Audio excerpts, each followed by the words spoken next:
안녕하십니까. 현대투자연구소 송조입니다. 이번 시간은 오랜만에 어제 대한항공에 이어서 현대차에 대해서 분석해 보도록 하겠습니다. 금요일 장세 역시도 개인 투자가들 중심으로 양시장에서 쌍끌이 순매수를 이어가고 있는데요.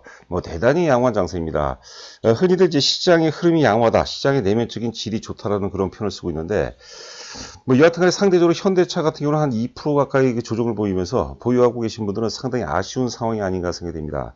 자, 오늘 현대차 방송을 통해서 위로를 넘어서 자신감, 그리고 용기가 크게 되었으면 하는 바람입니다. 자, 기존에도 우리가 현대차 40만원, 목표가 40만원 논리를 주제로 이제 방송해 왔는데요. 40만원을 넘어서 막 50만원 정도까지도 충분히 타당하지 않겠느냐, 이런 생각을 해보고요. 자, 최근에 현대기아차 가장 큰 이슈 중에 하나가 단연코 애플과 합작 관련된 이슈가 되겠는데요. 기본적으로 기대는 안 했으면 좋겠습니다. 저도 이제 최근에 다른 유튜브라든가 혹은 이제 기사 같은 걸 보는데 너무 애플 관련된 이슈가 크게 이제 부각되는 그런 모습인데요. 자, 애플과 합작이 결렬되고 안 된다 하더라도 현대차는 40만원을 넘어서 충분히 50만원의 가치가 있지 않겠나 생각이 됩니다. 좀 더 이제 구체적으로 강론으로 들어간다면, 만약에 애플이 이제 현대기아차가 아니라 다른 어떤 글로벌 자동차 업체하고 이제 협상을 한다, 혹은 현대기아차와 결렬이 됐다, 이런 어떤 기사가 나온다면 대략적으로 짧게는 한 6%에서 10% 이상은 빠지지는 않을 것 같아요. 6% 이상 8% 정도 만약에 급락이 되고 또 투매가 나온다면 그 투매 물량은 적극적이고 다소 좀 공격적으로 물량을 좀 받아줄 필요가 있지 않나 생각됩니다. 지금 같은 경우는 사실 일봉상 보게 되면 차트 완성도가 굉장히 높거든요. 여기서 만약에 이제 장대 양봉이 나오게 되면 또 따라서 하기가 좀 애매하기 때문에 좀 선취매 차원으로 미리 좀 주식을 매수한다, 그런 관점으로 접근을 했으면 하는 바람입니다. 보시는 그림은 현대차 장기 월봉 차트입니다. 예전에 2012년, 13년 역사적 최고점이 27만원이었죠. 최근에 이제 애플 관련 이슈와 함께 최고점이 28만 9천까지 올라갔네요. 28만 9천까지 살짝 돌파했다가 이제 눌림목 조정을 보이고 있는데, 과연 이제 역사의 최고점이죠. 27만원 고점이 강력한 저항선이 될지, 혹은 돌파를 한다면 새로운 바닥일지 우리가 좀 고민을 해야 되겠고, 당연히 후자일 가능성이 높다고 봅니다. 그러니까 현대차 같은 경우는 27만원까지는 우리가 내연기관의 어떤 패러다임으로 접근해 볼 필요가 있겠고요. 27만원 이상은 전기차라든가 혹은 수소차 패러다임으로 접근해 볼 필요가 있다. 일반적으로 주가가 이제 역사의 고점을 돌파하게 되면은요, 100% 기본적으로 100% 혹은 그 이상 올라가는 경우가 많거든요. 그러니까 40만원을 넘어서 한 50만원 정도를 목표가를 책정한 것이 나름대로 합리적이지 않을까 생각됩니다. 자, 여하튼 간에 애플과 합작은 90%가 아니라 한 95% 이상이 이제 결렬된다고 보시면 될 것 같고요. 앞서도 또 강조를 해드렸지만, 만약에 결렬되는 그런 소식이 나온다 하면은 그 투매 물량은 우리가 좀 강력하고 좀 적극적이고 공격적으로 받아낼 필요가 있지 않나 생각됩니다. 자, 참고로 이제 좌하단에 보시면은 지금 이제 제가 과거 데이터를 이제 캡처를 잡았습니다. 이렇게 캡처 잡는 것도 쉽지는 않은 것 같아요. 여하튼간에 2012년서부터 2016년까지 영업이익 정도만 보도록 하겠습니다. 2012년도 영업이익이 8조 4천으로 사상 최대였어요. 잠시 후에 우리가 N달러 환율을 보도록 했는데, 당시 이제 엔화가 달러 대비 가파르게 절상되는 그런 과정 속, 그런 환경 속에서 가능했죠. 왜냐하면 현대차가 보통 이제 컨셉 자체가 도요타, 혼다, 닛산 이런 일본 차들하고 많이 좀 유사하거든요. 로고 자체는 또 사실 서양 사람들은 혼다하고 좀 헷갈린다는 그런 얘기도 좀 들은 것 같은데, 여하튼간에 일본 차들이 몰락하니까 현대차가 글로벌 시장에서 크게 부각되면서 영업이익이 사상 최고 8조 4천억까지 기록했습니다.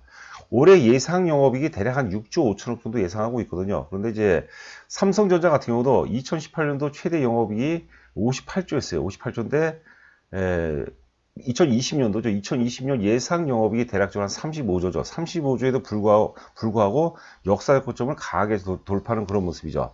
삼성전자 같은 경우 우리가 이제 파운드의 성장성으로 접근하자라는 말씀드렸고, 현대차 같은 경우는 내연기관이 아니라 내연기관의 한계점은 이제 한 8조 원 정도, 그리고 가격대 영업이익보다는 내연기관의 어떤 기준으로 본다면 주가가 이제 27만원이 한계고, 그 이상 40만원이 될지 50만원이 될지 또 우리가 관찰해 봐야겠지만, 27만원 위에는 우리가 전기차라든가 수소차 이런 어떤 생태계, 이런 패러다임으로 접근해 볼 필요가 있지 않나 생각됩니다. 자, 보시는 그림은 N달러 환율입니다. N달러 환율 지금 장기 월봉 차트가 되겠는데요.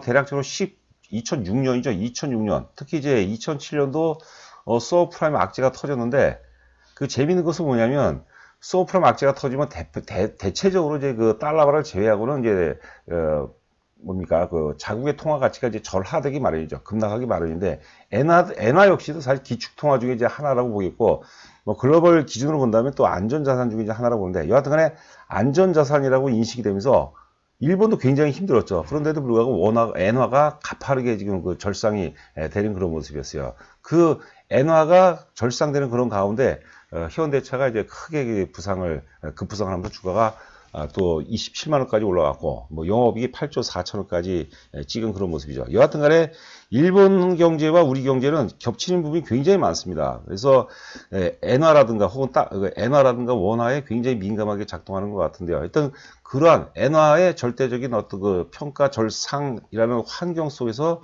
현대차뿐만 아니라 당시에 이제 차화정이라는 그런 또 거대한 스토리가 또 나왔죠. 참고하시면 될 것 같고요. 자, 지금 이제 그 본격적으로 이제 그 현대차 보시는 그림 위에가 이제 현대차고 아래가 이제 도요타를 볼 수 있을 텐데, 우리가 지금 이제 보시는 게 주봉 차트가 되겠습니다. 주봉 차트를 보는데 주봉 차트 한 2년 차트가 되겠는데 보시게 되면은 도요타는 아직 고점 돌파를 못했어요. 2015년 고점 돌파를 못했고 현대차는 진작에 돌파를 했죠. 그렇죠. 그리고 앞서 이제 반복적으로 말씀드리지만 지금 현대차 같은 경우는 이제 내연기관에서 전기 수차로 이제 패러다임이 완전히 이제 그 전환된다 이렇게 보시면 될 것 같아요. 지금 시세죠. 시장은 여전히 그 내연기관 비중이 이제 압도적으로 많지만 지금 주가라는 것은 결국 미래 가치 선반영 과정이거든요. 거기에 점차 굉장히 가파르게 다가가 서고 있다 이렇게 보시면 될 것 같습니다. 자, 그 도요타 같은 경우는 여러분들 그 프리우스라고 아실 겁니다. 우리 주변에도 지금도 많이 보여요. 사실 그 일본이 도요타에서 이제 프리우스를 출시하면서 엄청나게 적자를 많이 봤습니다. 실제 그 손익분기점을 넘어선 게 그 오래되지 않았거든요. 그러다 보니까 이제 그 트라우마를 갖고 있죠. 그래서 사실 도요타 같은 경우가 도요타라든가 혼다 같은 경우가 전기차라든가 그리고 이제 수소차 같은 데에서는 경쟁력이 많이 뒤졌습니다. 전에 그 프리우스에 대한 어떤 그 트라우마가 있기 때문에 그렇다고 본 거죠. 자, 지금 이제 글로벌 전기차 판매 순위를 한번 살펴보도록 하겠습니다. 보시면은 이제 테슬라가 이게 이제 2020년 1월부터 8월까지 기준입니다. 그래도 그 최근 자료 중에 하나라고 보시면 될 것 같아요. 테슬라가 점유율이 24.7% 대단하죠. 그리고 2위가 르노, 닛산, 미쓰비시가 되겠는데 이 내용은 여러분께서 나중에 좀 관심 있는 분들은 잘 살펴보시기 바랍니다. 닛산도 이제 르노가 인수를 했어요. 인수가 되죠. 보통 이제 합병이라고 표현했을 때 르노 중심이죠. 그래서 지금 정치적으로도 굉장히 많이 그 복잡한 그런 관계에 있다고 하는데 여하튼 간에 르노라고 봐야겠죠. 르노가 닛산을 미쓰비시를 인수한 그런 상황이기 때문에 물론 그 지분 구조이기 때문에 뭐 닛산이라든가 어떤 그 미쓰비시 어떤 그 뭐라고 할까요? 기득권도 어느 정도는 뭐 우리가 존중받아야 되나. 여하튼 간에 르노, 닛산, 미쓰비시 합작사가 이제 점유율이 10.2%. 그다음에 폭스바겐도 전기차 굉장히 강하죠. 9.3%. 현대 기아차가 이제 7.7%입니다. 7.7%. 대단한 거죠, 여러분들. 이것은 GM그룹도 여러분들 대단합니다. GM그룹도 또 플랫폼, GM 같은 경우 이제 플랫폼이 굉장히 강하다 그러죠. 6.4%. 그리고 BYD, 중국의 BYD가 이제 5.4%. PSA는 여러분들 그 프랑스 푸조 아시죠? 푸조 만드는 회사입니다. PSA가 3.8%. 의외로 프랑스가 전기차에서 굉장히 강점을 보이고 있는데 여기 보시면은 도요타, 세계 1위 도요타라든가 혼다 이런 것들은 보이지가 않죠. 그렇기 때문에 주가 역시도 그런 것들을 뭐 반영하는 과정이라고 봐야 될 것 같아요. 좀 더 우리가 좀 더 뭐라고 할까요? 좀 약간 과격하게 얘기한다면 도요타를 팔아서 현대차를 사라. 현대차는 이제 글로벌 기준으로 재평가를 넘어서 제가 보기에는 프리미엄 시대가 반드시 열린다고 봅니다.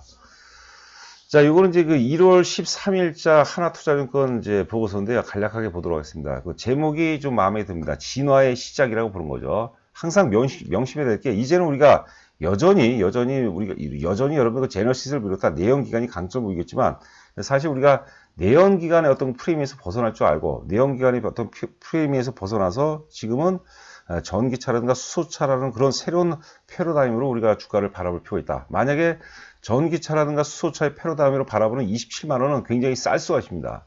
내연기관의 어떤 시각으로, 내연기관의 어떤 패러다임으로 바라보는 27만 원은 굉장히 강력한 저항선이고 부담이 될 수 없다고 보는 거죠. 단기적인 등락은 저도 몰라요. 단 여기서 만약에 장대 양봉이 나오면 뭐 여기서 최소한 5% 정도 혹은 그 이상 오르게 되면 우리가 말 그대로 그 닥쳤던 개 그런 그 형태가 될 수밖에 없기 때문에 다소 좀 물린다는 관점으로 접근해 볼 필요가 있지 않나 생각됩니다. 자, 하나투자증권은 30만 원 제시하는데 30만 원 의미 없죠. 30만 원이라면 뭐 사실 지금이라도 팔아야겠죠. 의미는 없고 뭐 간략한 내용을 한번 점검을 해보도록 하겠습니다. 먼저 좌측을 먼저 보셔야 됩니다. 좌상단 보시면 올해 실적 턴어라운드 시작. 전기차 시장 점유율 확대가 되고 애플과 이슈를 통한 자동차 산업에 대한 관점 변화. 하여튼 요 이슈인데 우리가 애플하고 결렬이 된다 하더라도 이미 그 현대 기아차가 글로벌 시장에서 크게 어떤 부각이 됐고 이슈화가 됐기 때문에 저는 뭐 나쁘다고 보진 않아요. 만약에 결렬이 되면 일시적인 조정이고 오히려 우리는 그 일시적인 조정을 통해서 물량을 확보하는 좀 기회를 삼았으면 하는 바람입니다. 지금은 단기적으로 좀 거품이 좀 꺼지는 과정이다. 이번에 그 애플과 합작사 관련해서 거품이 좀 끼었죠. 그 거품이 적당한 선에서 좀 깨지는 그런 상황이라고 보시면 될 것 같아요. 자, 2020년 4분기 실적을 보면은요, 매출이 이제 29조, 전년 대비해서 이제 4% 증가했고, 영업이익이 1조 6,500억으로 41% 급등을 했습니다. 어려운 상황 속에서도 이제 작년에 선방을 했죠. 또 코로나는 그런 환경 속에서도 뭐 지배지분 순이익도 이제 1조 1,800원으로 뭐 46% 정도, 3% 증가했고요. 여하튼 간에 올해죠, 올해. 잠시 해보도록 했는데, 올해는 실적 턴어라운드 원년이 될 가능성이 높지 않나 생각합니다. 자, 목표 주가를 30만원 제시했는데, 뭐 수익성 개선이 되고 있고, 제너시스가 지금 잘 팔리고 있죠. 그 다음에 전기차 시장 점유율이 상승 가능성이 굉장히 높고요. 이 GMP 또 대단하죠, 여러분들. 자, 근데 FCEV는 뭐냐면, 그, 퓨어셀이죠. 수소차입니다, 수소 전기차죠. 수소 전기차. 수소 전기차 같은 경우는 뭐, 단연코, 글로벌, 뭐, 선도다. 1위다. 이렇게 보시면 될 것 같아요. 지금 이제 사실 상용화 단계는 아니죠. 아직까지 실적은 미비하나, 완전 성장성으로 가는 거죠. 지금, 여러분들 테슬라 보시면 테슬라가 사실 전기차라기보다는 전기차 자율주행, 또 자율주행보다는 지금 위성으로 가는 위성, 통신으로 가는 거죠. 저위성, 이런 것들은 성장성과 엮이면서 가는 거거든요. 근데 그 위성 사업에서, 저기에도 위성 사업에서 돈을 버는 건 아니지 않습니까? 그러니까 수소차 역시도 같은 관점에서 바라봐야 될 것 같고요. 여하튼 간에 이유 불만하고 전기차면 테슬라라는 지금 공식이 바로 이어지죠.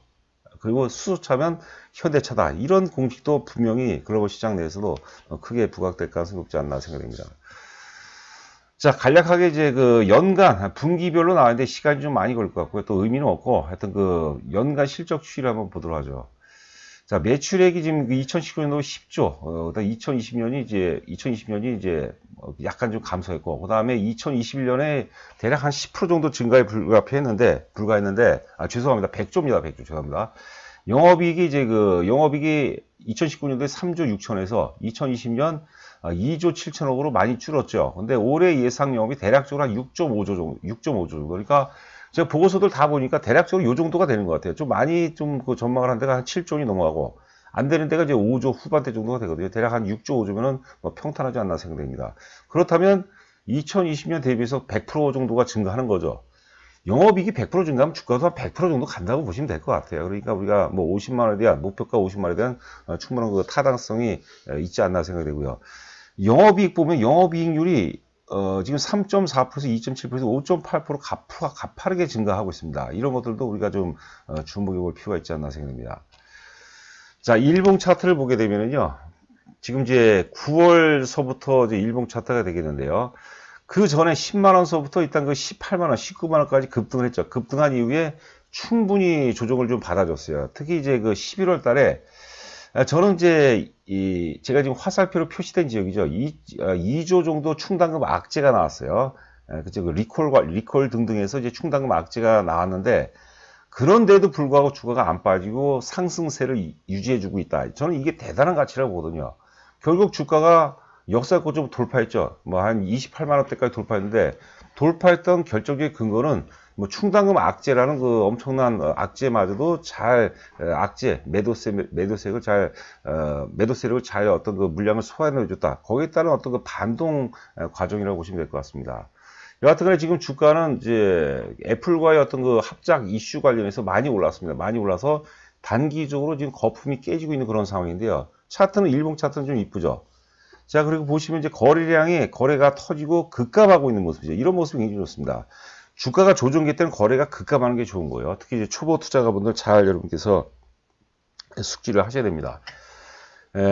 거꾸로 주가가 조정기 때 거래량이 많이 나오죠. 거래량이 보통 숲을 이룬다는 그런 표현을 많이 쓰는데 저희 같은 경우는 거래량이 주가 조정기 때 거래량이 숲을 이루고 있으면 제가 예전에 이제 오프라인 강의에서 그런 얘기 하는데요. 이런 말씀 드리면 안 되지만 이건 때려 죽여도 못 간다 그런 얘기까지 하는데 지금 그 현대차는 주가 조정기의 거래량이 급감하고 있습니다.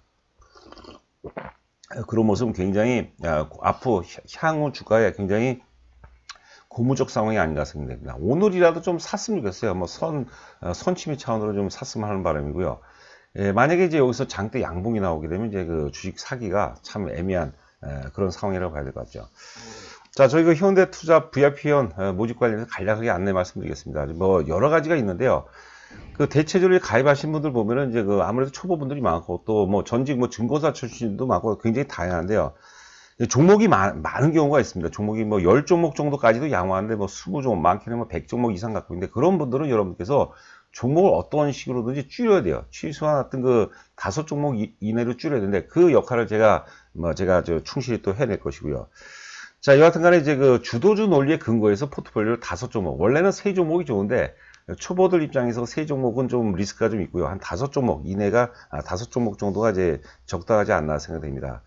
자, 가입 기간은 이제 3개월, 6개월, 1년 단위가 되겠고요. 하여튼 정보 제공 내용은 다음과 같습니다. 저희가 하여튼 그 나름대로 뭐 종목을 무조건 뭐 사고 팔고 종목을 추천하고 무슨 종목 사세요 마세요 이 정도가 아니라 저희는 논리에 현대투자연구소 같은 경우 이제 논리에 굉장히 충실하거든요.